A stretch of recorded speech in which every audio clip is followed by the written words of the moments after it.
Mainly two things I see from your document. I want to give you my feedback so you can take it to the next level. Because right now you are building your free Facebook group community. So we need to work on, besides pumping members into your community, we need to work on your conversion process.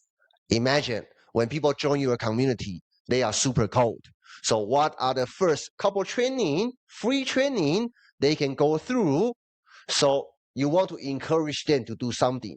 Maybe make their first AI post. Maybe create their first AI image. Do something that's so simple, they can immediately feel, if I do this, I follow Evan's training right now, after I do it, immediately I can see results. When I say results, quick win. Win doesn't mean I made a sale. It means I didn't know how to publish AI post. Now I made my first one just by following Evan's training. Oh, I didn't know how to use Gemini to create my banner. Watch Evan's 10 minutes training. Boom, I know how to do it. If you can purposefully do that inside your free community, you're going to have a high engaging community. And people cannot stop wanting to buy from you. Does that make sense? So that would be the nurturing process that takes time to build it out, but that's the direction you go in after. Now, let's talk about making an offer. You're going to do weekly CTA, depending on how engaging your community is. You can say, hey, I'm giving out a free training guide to help you remove this kind of problem, or help you achieve this kind of results, or this training has helped other people achieve this kind of results. If you want it, comment down below. I'll send it over. So you can do that every single week, making an offer. When people comment on it, you send over this training guide. So this one will be your pitch. Two main things, most important thing that people are looking for that will directly affect your conversion rate is number one, proof. Before you have your personal results, leverage other people's results.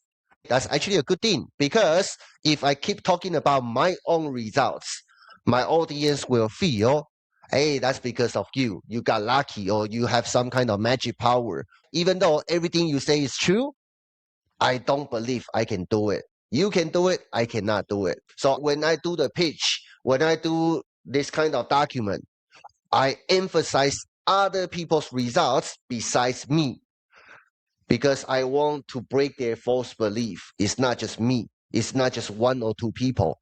We have Trisha, we have Rachel, we have Evan made his first sale online. So I will put in other people's results at the beginning of the document. Use that to hook them in. Why do I even want to pay attention to your process if I don't feel you can give me the results that I wanted? So put the results at the beginning part of the document. It doesn't necessarily need to be the introduction. You can put it somewhere after. Does this sound familiar? Then you can show people results right here. Before you even talk about offer, talk about results. Boom, boom, boom. That's the only reason why they need to read further. That's number one. Number two, most important thing when I go through this document is I want to know exactly how I made my first dollar online. A confused mind never buy. You already know that. So we want them to see it clearly, less friction. They know exactly how to make money online. It can be 3 steps, 5 steps. So here you are saying phase number 1, phase number 2, phase number 3, so on and so forth. This will be your money path. I will put the infographic here so people can see it. Good job. Let's go.